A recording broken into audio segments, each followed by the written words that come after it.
యేసుక్రీస్తు వారి నామమునకు మహిమ కలుగునుగా. ఆమేన్. ఆమేన్. 11వ కీర్తన దయచేసి చూడండి. 11వ సంకీర్తన.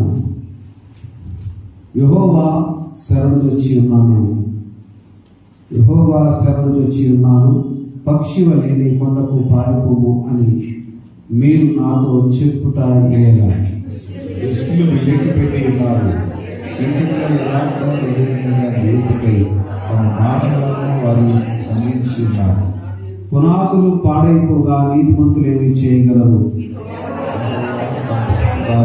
ఉన్నాడు సింహాసనము ఆకాశము ఉన్నది, ఆయన ప్రజలను కళ్ళారా చూచుచున్నాడు, తన దృష్టి చేత వారిని పరిశీలించుచున్నాడు. యెహోవా నీతిమంతులను పరిశీలించును, దుష్టులను బలాత్కారాశక్తులను ఆయనకు అసహ్యులు. దృష్టి మీద ఆయన ఒళ్ళు ప్రేమించును, అగ్ని నరకములను వడగాలిలో వరకు కార్యమాలను. చివరి చరణం అందరం కలిసి చదువుకున్నాం. యెహోవా నీతిమంతుడు, ఆయన నీతిని ప్రేమించువాడు, యథార్థవంతులు ఆయన ముఖదర్శనము చేసేసారు. ఆమేన్. దయచేసి కూర్చోండి. హల్లెలూయా. ప్రభువైన యేసుక్రీస్తు వారి నామ పేరిట కూడి వచ్చిన మీ అందరికీ, దైవజనుల కుటుంబానికి వందనాలు తెలియజేస్తున్నాను. హల్లెలూయా. Praise the Lord. Praise the Lord. ఆమేన్. అందరూ సంతోషంగా ఉన్నారు కదా? ఉన్నారు కదా? ఏదో చెప్పండి.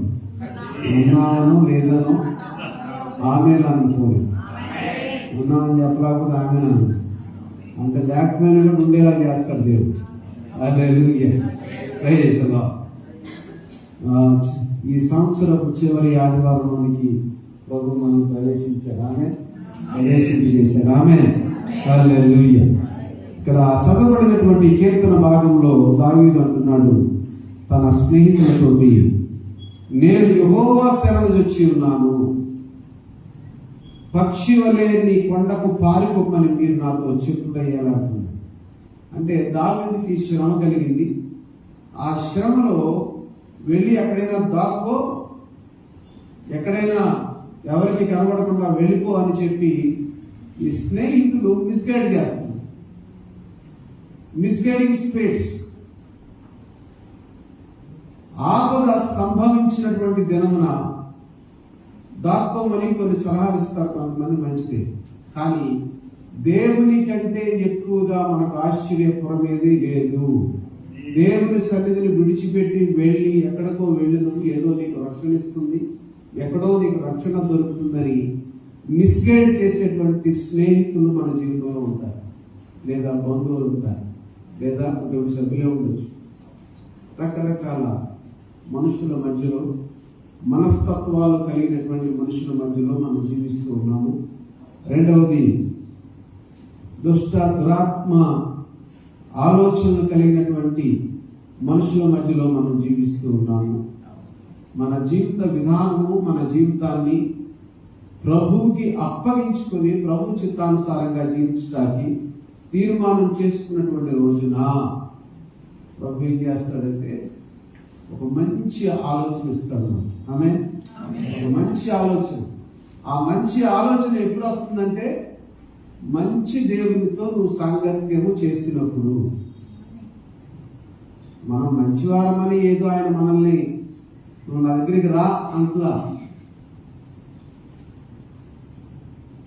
మనం మంచివారమని కాదు, మన హృదయాలలో రకరకాల ఆలోచనలు క్షణం కూడా అరక్షణానికో ఆలోచన మారిపోతుంది. క్షణం కూడా కాదు. గాలి కంటే వేగంగా వీచేదేంటి? మనసు. గాలి కంటే వేగంగా వీచేది, వేగంగా ఆలోచించేది. 300 కిలోమీటర్ల వేగంతో విండ్స్ వచ్చినా కూడా దానికంటే వేగంగా ఆలోచించేది మనసు, వీచేది మనసు. హృదయము ఘోరమైనది, హృదయము మోసకరమైనది, ఘోరమైన వ్యాధి కలది.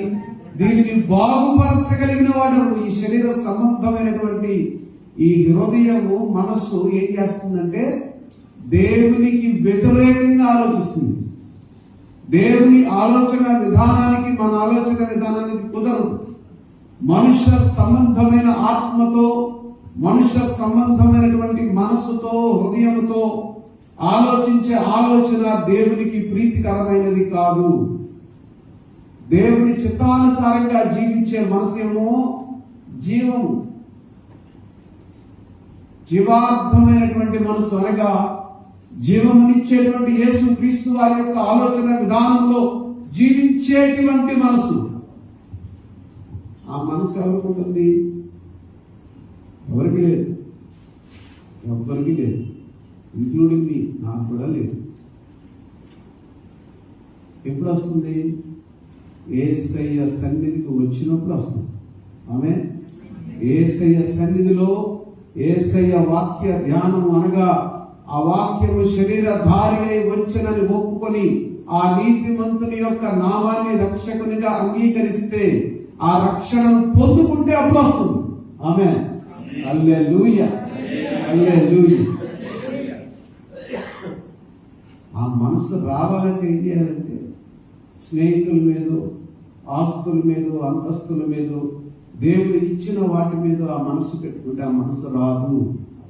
దావీదు స్పష్టంగా తన స్నేహితులకు చెప్తున్నాడు, యెహోవా శరణుజొచ్చి ఉన్నాను, నేను యెహోవా శరణులో ఉన్నాను, యెహోవా సన్నిధిలో ఉన్నాను. మీరు నన్ను ఎక్కడికో పారిపోమని చెప్తారండి. పనికి మొన్నాను ఎందుకు మీ సలహాలు? దేనికి మీ సలహాలు? నేను యెహోవా దగ్గర నేను శరణుజొచ్చి ఉంటే నన్ను ఎక్కడికో వెళ్ళిపోమంటారేంటి? సరైనటువంటి సలహా కాదని, సరైనటువంటి విధానం కాదని, యెహోవా కంటే నన్ను కాపాడగలిగిన వాడు ఎవడు లేడు అని చెప్పి స్పష్టంగా తన స్నేహితులతో దావీదు మాట్లాడుతున్నాడు. దేవునికి స్తోత్రం. ఆమేన్. హల్లెలూయా.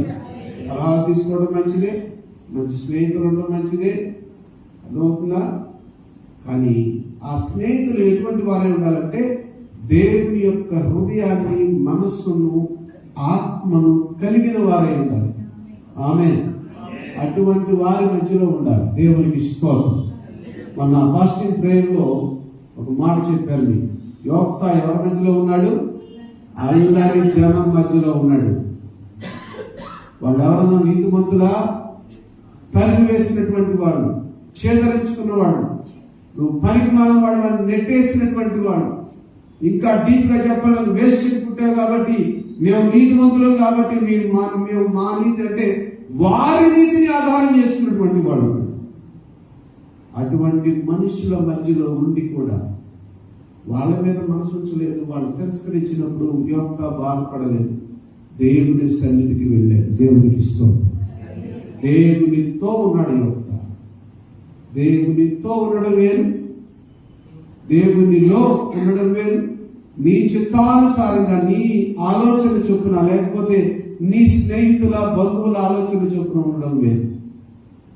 మన చుట్టూ ఉన్నవారు సామెత లోకంలో చెప్పడం కాదు. యథా రాజా తదా ప్రజ. రాజు ఎలా ఉంటే ప్రజలు అలాగే ఉంటారు. రాజు వ్యభిచారి అయితే వ్యభిచారిగానే ఉంటారు. రాజు దుర్మార్గుడు అయితే ప్రజలు కూడా దుర్మార్గుడిగానే జీవిస్తారు. చాలా జాగ్రత్తగా ఉండాలి. కడవరి దినాల్లో దేవుడు మనల్ని ప్రేమించి, మనం దేవుడు ప్రేమించామని కాదు, దేవుడు మనలను ప్రేమించి ఇప్పటి వరకు సజీవ లెక్కలో వచ్చాడు. ఆమేన్. ఎప్పటి వరకు సజీవ లెక్కలో వచ్చాడు. గుర్తుపెట్టుకోండి. మన నీతిని బట్టి కాదు, ఆయన నీతిని బట్టి, ఆయన యథార్థతను బట్టి, ఆయన ప్రేమను బట్టి ఆయన నిన్ను ప్రేమిస్తున్నాడు. అంతే. కొన్ని మాటలు త్వరగా చూడు. దేవుని స్తోత్రం. మత్తయి సువార్త 16వ అధ్యాయం 22-23 వచనం చూడండి. త్వరగా.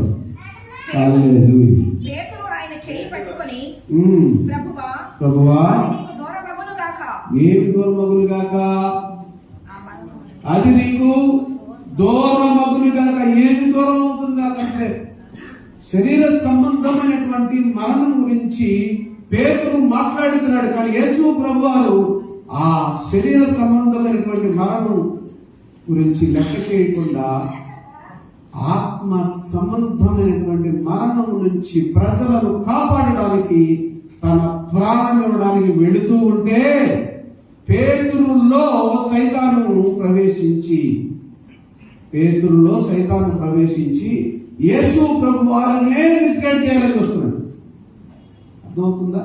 స్నేహితుడే, బంధువే, మేనమామే, మేనత్తే, ఆ పెద్దనాన్న, పెద్దమ్మే భయానికి ఏం చేస్తారు? తక్కువని వాళ్ళలో ప్రవేశించిన సాతాను యొక్క మాటలు మనతో పలికినప్పుడు ఏమవుతుంది పరిస్థితి? మొత్తం నాశనం అయిపోతుంది జీవితం. యేసు ప్రభు వారిని మిస్గైడ్ చేయడానికి సాతాను పేతురులో ప్రవేశించాడు. పేతురు శిష్యుడు కదా, నా శిష్యుడు చెప్పాడు, నేను మరణానికి వెళ్ళక్కర్లేదని పేతురుగా యేసు ప్రభు అన్నారా? చాలా జాగ్రత్తగా ఉన్నారు. ఏమన్నారు? వెంటనే యేసు ప్రభు వారు ఏమన్నారు అక్కడ? సాతానా వెనకకు పొమ్ము. పేతురుని తిట్లా అక్కడ, పేతురు వెనకకు పో అనలేదు అక్కడ. సాతానా నా వెనుకకు పొమ్ము. సాతాను ప్రవేశించి 5 నిమిషాల్లో కుటుంబాన్ని గలిబిలి చేసి వెళ్ళిపోతాడు. తర్వాత బాధపడుతూ ఉంటారు కుటుంబ సభ్యులు. ఎందుకు ఇలా జరిగింది, ఎందుకు ఈ విధంగా ప్రవర్తించాము? 5 నిమిషాలు, 5 సెకండ్లు కాదు వాడికి చేయడానికి, మనల్ని గలిబిలి చేయడానికి, మన మనసులను గలిబిలి చేయడానికి, మనలను మిస్గైడ్ చేయడానికి 5 నిమిషాలు చాలు. సాతాను ఏదో మీరు అనుకోవచ్చు, సాతాను అంటే 2 కొమ్ములు పెట్టుకుని నల్ల ముసుగేసుకుని ఇలాగ ఊరుకుంటూ వస్తాడు అనుకోవద్దు. ఎవరొక రూపంలో వచ్చి మనం ఏం చేస్తాడు? గలిబిలి చేసి వెళ్ళిపోతాడు. అంతే. భర్త రూపంలో రావచ్చు, భార్య రూపంలో రావచ్చు, ఎవరి రూపంలోనే రావచ్చు. చాలా జాగ్రత్తగా ఉండాలి, చాలా జాగ్రత్తగా. ఎంతో ప్రార్థనా పూర్వకంగా ఉండి ప్రభుతో ఉంటే తప్ప వాడి పన్నాగములను మనము గ్రహించలేము. చాలా జాగ్రత్తగా ఉండాలి. కడవరి దినాలలో ఉన్నాం. పరిశుద్ధాత్ముని ప్రసన్నత కొరకు ఎదురు చూడాలి. మనం పరిశుద్ధాత్ముని యొక్క సన్నిధానం కొరకు, గైడెన్స్ కొరకు మనం ఎప్పుడు ఎదురు చూస్తూ ఆయన సన్నిధిలో గడపాలి. పాస్టర్ గారు ఉద్యోగాలు ఉన్నాయి, వ్యాపారాలు ఉన్నాయి, రకరకాల పనులు ఉన్నాయి అంటారా? ఉన్నాయి. పనులు చేసుకోవద్దని చెప్పట్లేదు, కానీ ఆ సమయం దేవునికి ఇచ్చే సమయం మీరు దేవునికి ఇచ్చి దేవుని యొక్క ఉద్దేశాలను, ఆలోచన విధానం కొరకు కనిపెట్టుకుని ఉండండి. ఇంకొక మాట, తెస్సలోనికీయులకు రాసినటువంటి మొదటి పత్రిక 4వ అధ్యాయం 11వ వచనం చూడండి. అపోస్తలుడైనటువంటి పౌలు తెస్సలోనికీయులకు రాసిన పత్రిక. యేసు మృతి పొంది తిరిగి లేచునని మనము నమ్మిన ఎడల అదే ప్రకారం 4:11 చదువుతున్నారు మీరు.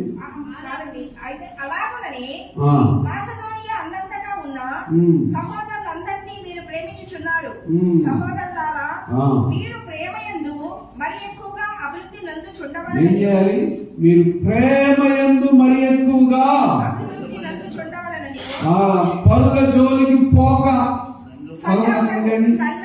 పరుల జోలికి పోక మీ సొంత కార్యములను జరుపుకునేందును, మీ చేతులతో పని చేయుడు ఎందును ఆశ కలిగి ఉండవలనని మిమ్మల్ని హెచ్చరించుతున్నాను. పైకి చూస్తే 12వ వచనం, కింద చూస్తే మీరు ప్రేమయందు మరి ఎక్కువగా అభివృద్ధి నొందుచుండవలనని సంఘమునకు వెలుపటి వారి ఎడల మర్యాదగా నడుచుకొనుచు, మర్యాదగా నడుచుకొనుచు. మన బిహేవియర్ గురించి అపోస్తలుడైనటువంటి పౌలు స్పష్టంగా తెలియజేస్తూ ఉన్నాడు. దేనిలో అభివృద్ధి పొందమని? ఇక్కడ కపటమైనటువంటి ప్రవర్తన, కపటమైనటువంటి మాటలు, మోసకరమైన నాలుక ఆయన నీకేమి చేయును. వాడి గల మంగళ కట్టి తీసుకుని నాలుగుని పోసేసుకున్నాడు యేసుప్రభు. ఈ నాలుక నేను అభ్యంతర పరిచిన ఎడల ఈ నాలుగును పోసేసు. నాలుగు అవయవాలను సరిగ్గా ఉండి నరకానికి వెళ్ళడం కంటే ఒక అవయవం లేక పరలోకానికి పోవడం మేలని. ఎందుకంటే పరలోకంలో ఎలాగో ఈ శరీరం ఉండదు, దాని అర్థం ఆత్మే ఉంటుంది. మన ఆత్మ వెళ్తుంది, శరీరం మన్నైనది వెనకటి వల్ల మన్న అయిపోతుంది. ఆమేన్. హల్లెలూయా. తిమోతికి రాసిన మొదటి పత్రిక 5:13 చూడండి. తిమోతికి రాసిన మొదటి పత్రిక 5:13. విశ్వాసులమైన మనము 13.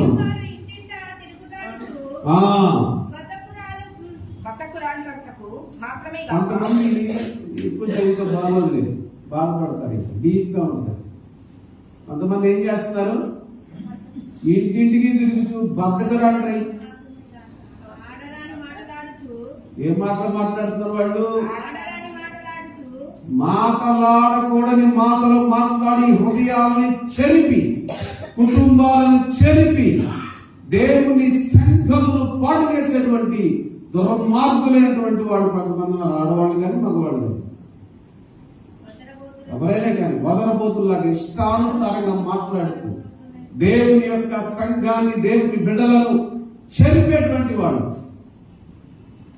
అటువంటి మాటలకు నీవు విముఖుడవై ఉండుము అంటున్నాడు దేవునికి స్తోత్రం. హల్లెలూయా, హల్లెలూయా. యోబు గ్రంథము 5వ అధ్యాయము 17వ వచనం. యోబు 5:17. యోబు గ్రంథము 5:17.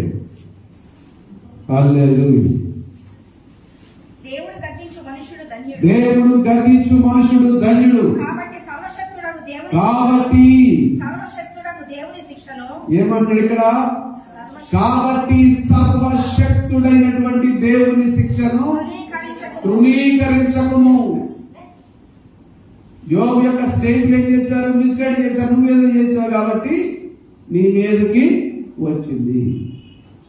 నువ్వేదో చేసావు. అయ్యో ఇలా జరిగింది అనట్లేదు వాళ్ళు. అయ్యో ఇలా ఎందుకు జరిగిందని సానుభూతి చూసి, సరే మనందరం కలిసి దేవునికి మొరపెడదాం, దేవుడు నిన్ను కరుణిస్తాడు అనే మాటలు వాళ్ళ నోట కూడా రావడం లేదు. నెగిటివ్ థాట్స్, హింసించేటువంటి, కత్తిపోటువంటి మాటలు వాళ్ళు పలికినప్పుడు యోబు ఒకటే అన్నాడు, నా దేవుడు నన్ను రక్షిస్తాడు. దేవుడు నన్ను ఏమన్నాడు అక్కడ యోబు? సర్వశక్తుని యొక్క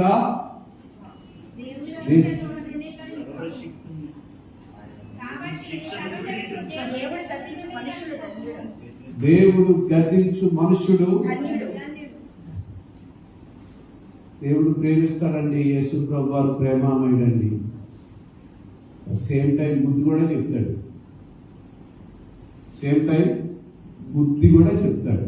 గద్దిస్తాడు, ప్రేమిస్తాడు, బుద్ధి చెప్తాడు, రక్షిస్తాడు. ఆమె రక్షకుడు. ఆమె ఆయనే రక్షకుడు. ఆమె ఆయన తప్ప రక్షకుడు లేడు. దేవునికి స్తోత్రం కలుగుతుంది. హల్లెలూయా. రక్షణ అనేది ఎలా, ఎన్ని రకాల రక్షణ ఉంది. పోలీసులు ఏం చేస్తారు? ఇండియా ఒక దేశం. ఈ దేశం రకరకాల రక్షణ వలయంలో ఉంది. యేసు ప్రభు ఆయన సర్వ జగత్ రక్షకుడు, సర్వాన్ని రక్షించేవాడు, మనల్ని రక్షించేవాడు. రక్షక భట నిలయం అని పోలీస్ స్టేషన్ ముందు ఉంటుంది. అవునా? పోలీస్ స్టేషన్ ముందు రక్షక భట నిలయం అని ఉంటుంది. వాళ్ళు నిజంగా రక్షిస్తున్నారా మనల్ని? నిజంగా గమనించుకోండి. ఎక్కువ డీప్గా వెళ్ళండి. సరే, వాళ్ళ పర్సనల్ వదిలేస్తే ఇండియా ఒక దేశము. ఈ దేశాన్ని కాపాడడానికి ఎంతమంది, ఎన్ని రకాలైనటువంటి వాళ్ళు ఉన్నారు. నేను రక్షించబడే కొత్తలో ట్రైన్లో బయట చదువుకుంటున్నాను. కూర్చుని జనరల్ కోచ్లో కూర్చుని బయట చదువుకుంటుంటే ఒక బ్రాహ్మణుడు అడిగాడు నన్ను, ఆయన ఎరా నువ్వు క్రిస్టియన్ వా అని అడిగాడు నన్ను. అంటే ఆయన 60 సంవత్సరాలు ఉంటే, అంటే నేను నీవెవరుగా అని అడిగాడు. ఫస్ట్ అడిగితే నేను క్రిస్టియన్ అన్నాను. నువ్వు క్రిస్టియన్ వా అన్నాడు. అవునన్నా.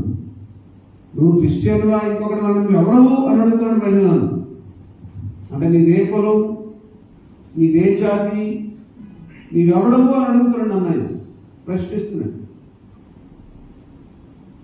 తర్వాత మళ్ళా అన్నాడు, నువ్వు పెంతుకొస్తాడువా, బాప్టిస్టుడువా, లూథరనుడువా, లేదా ఇంకొకటివా, ఇంకో డినామినేషన్ అన్నాడు. అప్పుడు ఇన్ని డినామినేషన్ ఉంటాయి నాకు తెలియలేదు. యేసు ప్రభు దేవుడు, ఆయన నమ్ముకున్నాం అంతే. ఆ టయానికి మీరు ప్రార్థన చేసుకోవాలి, దేవుని నామాన్ని స్తుతించాలి, దేవునికి లోబడి జీవించాలి. నడిపించాలి, ఇదే నాకు తెలుసు అని అన్నాను. ఇవన్నీ నాకు తెలియదు అన్నాను. నన్ను రక్షణలో నడిపించిన సిఎస్ఐ పాస్టర్ గారు, ఇంకొక ఫస్ట్ రక్షణలో నడిపించిన ఒక పెద్ద ఆయన హాస్పిటల్, ఆయన తర్వాత కంపెనీ కూడా కనపడలేదు మరి. అయితే నేను అన్నాను, ఈ డినామినేషన్లో ఏది నిజమైందని అడిగాను. నేను అన్నాను, ఏది నిజమైందనేది నాకే తెలియదు, ఒక 5 నిమిషాలు టైం ఉంటే ప్రార్థన చేసుకుంటానని చెప్పి ప్రార్థన చేసుకున్నాను. ప్రభు అన్నాడు, ఇండియా గురించి అవగాహన ఇచ్చాడు. చెప్పిన సబ్జెక్ట్ ఇండియా ఒక దేశం. ఇండియా ఇంటర్నల్గా పోలీసులు, రకరకాల వాళ్ళు, రకరకాల పేర్లు పెట్టినటువంటి వాళ్ళు ఏం చేస్తున్నారు, ఇండియాలోని ప్రజలను ఏదో రకంగా కాపాడుతున్నారు అనుకున్నాం. దాంట్లో కొంత నిజం ఉంది, కొంత నిజం లేదు. ఇండియా బార్డర్లో ఏముంది, మిలిటరీ ఉంది, పైన ఏముంది, ఎయిర్ ఫోర్స్ ఉంది, సముద్రం ఏముంది, నేవీ ఉంది.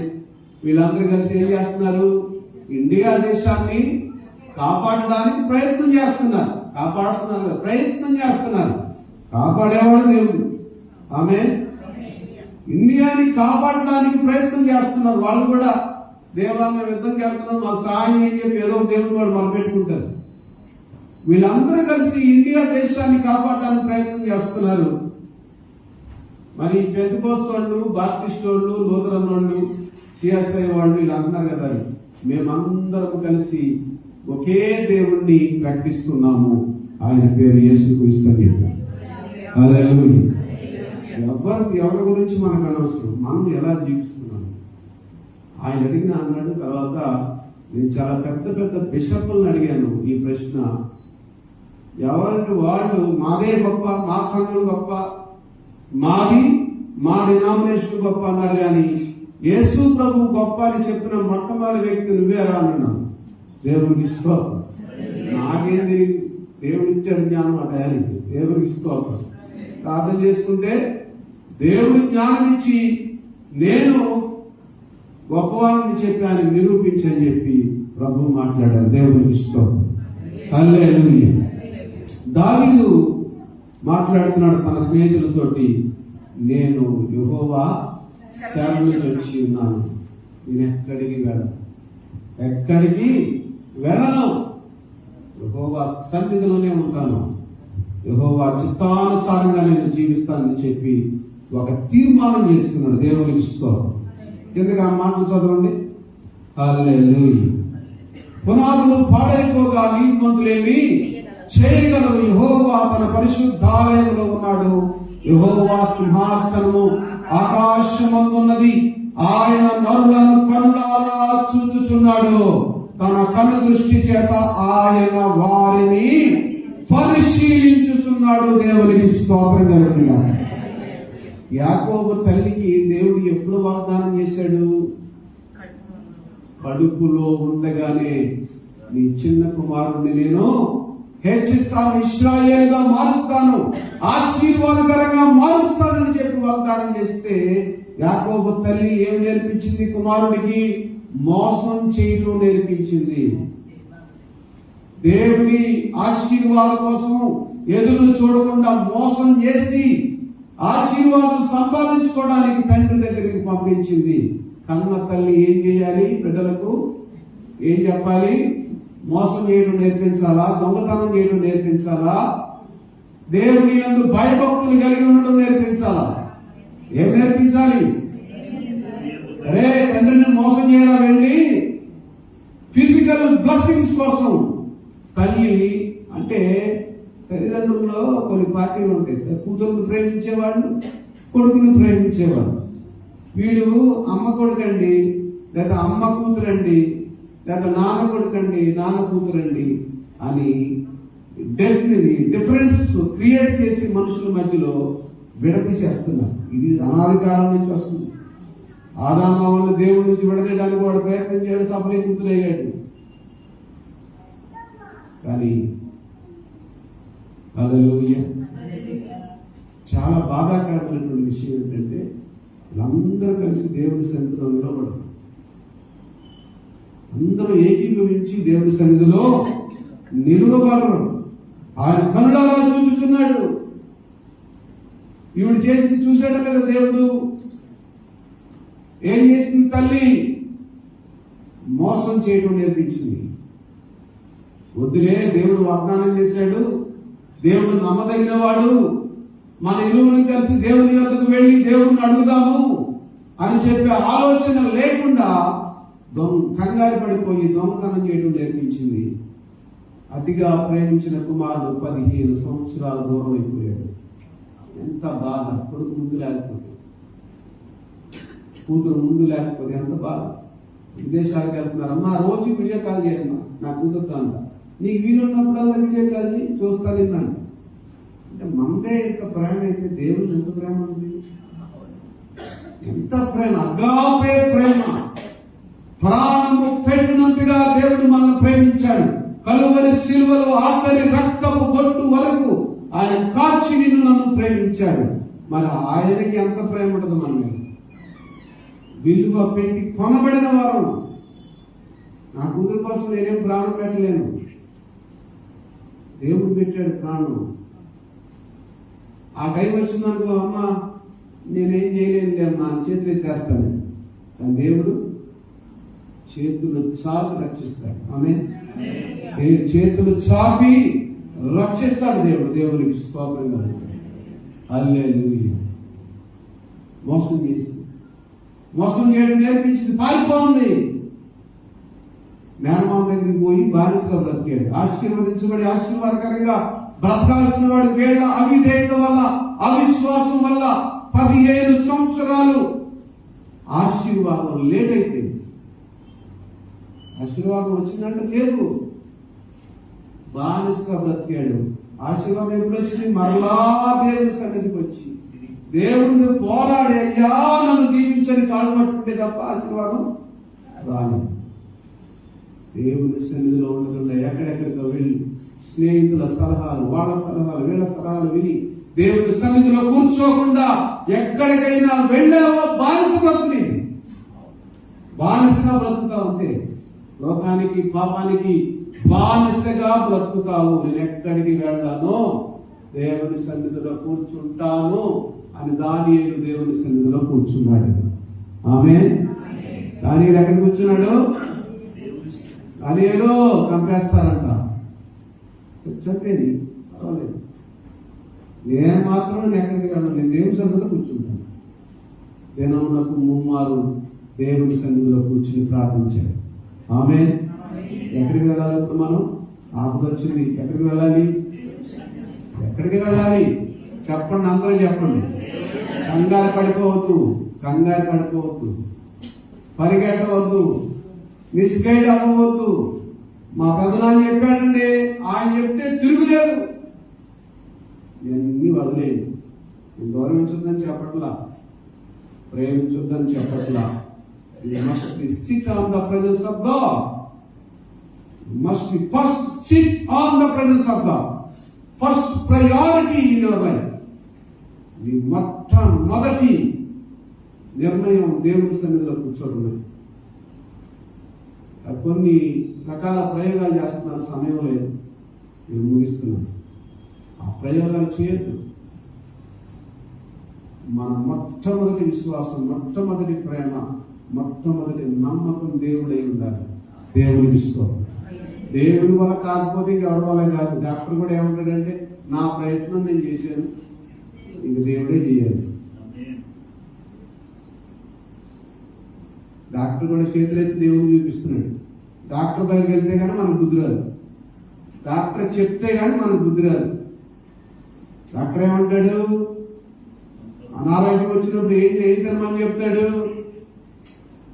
ఏం చేయమని చెప్తాడు? అనారోగ్యం వచ్చినప్పుడు పండ్లు, పలహారాలు తినండి, జ్యూసులు తాగండి అని చెప్తాడు.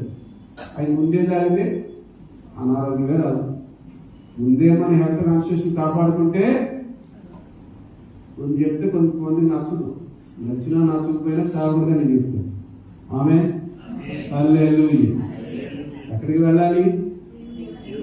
దావీదుకి ఏ సలహాలు ఇస్తున్నారు వీళ్ళు?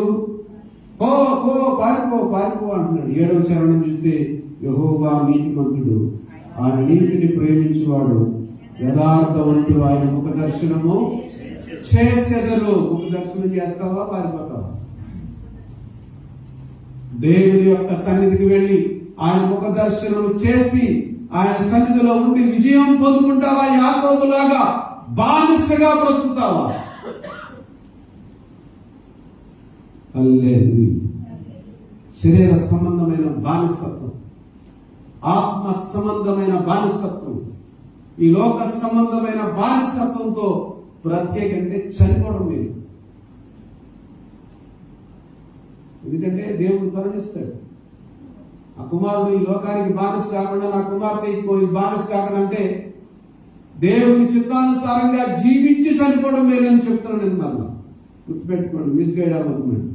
దేవుని చిత్తానుసారం కష్టం వచ్చింది, నష్టం వచ్చింది, పర్వాలేదు. కానీ మత్తయి సువార్త 26:39 చూడండి తొందరగా. లేదు 26:39 చదవమ్మా, తొందరగా. కొంత దూరం వెళ్ళి సాగిలపడి, నా తండ్రి నీ చిత్తమైతే, యేసుప్రభు వారు కూడా మనలాగే దేవునికి మొరపెట్టుకున్నారు. అనగా శరీర సంబంధంగా ఉన్నారు కాబట్టి ఈ శరీరం తట్టుకోలేదు, ఈ శ్రమను తట్టుకోలేదు కాబట్టి సాధ్యమైతే అంటున్నాడు. కానీ ఇది తీసేది అంటలేదు ఆయన. సాధ్యమైతే గిన్నెను ఎక్కడికి వెళ్ళి తండ్రి సన్నిధికి వెళ్ళి మొరపెడతాను. యోధా రాసిన పత్రిక 1:21. యోధా రాసిన పత్రిక 1:21 చూడండి.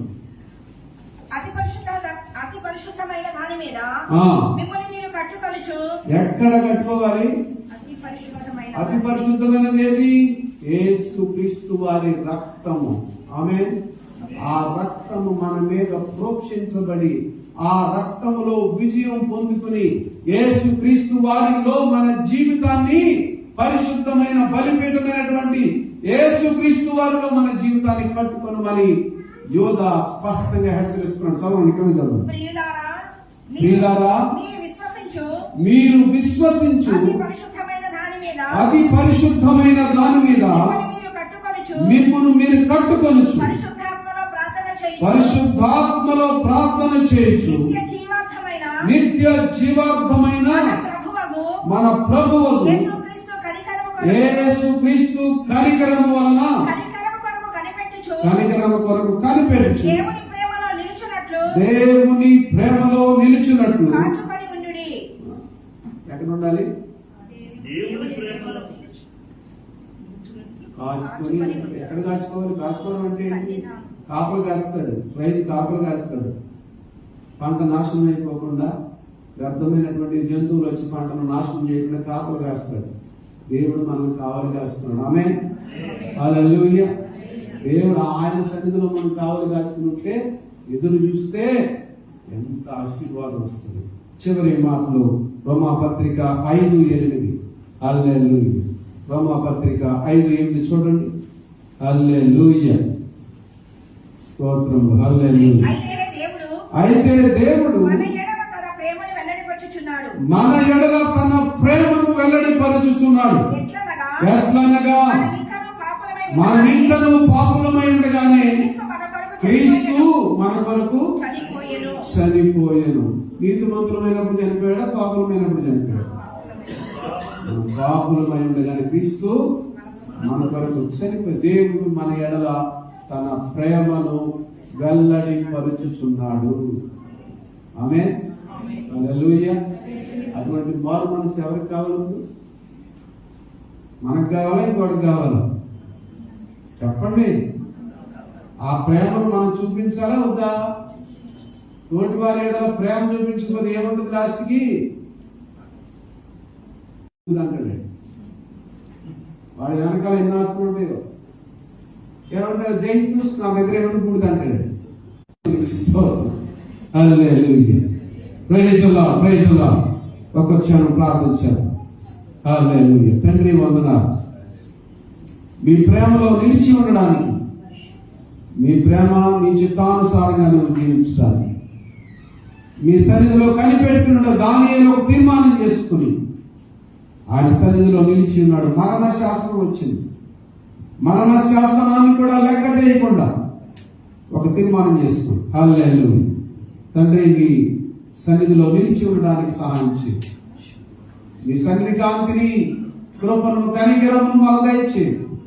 యోధా పత్రికలో రాసినట్లుగా అనేక రక సంబంధమైనటువంటి, లోక సంబంధమైనటువంటి, ఈ శరీర సంబంధమైనటువంటి ఏచ్ఛలను వదిలించుకొని జీవించడానికి సహాయం చేయమని 2 నిమిషాలు మనం అడుగుతాం. ప్రభువును హల్లెలూయా. యేసయ్యా సహాయం చేయండి.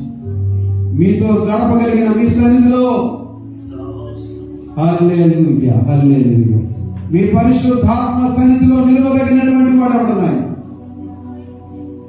కపటముగా ప్రమాణము చేయకయు, వ్యర్థమైనటువంటి ఆలోచన పెట్టుకొనకయు, యెహోవా నీ పరిశుద్ధ పర్వతం మీద నిలువదగిన వాడెవడని.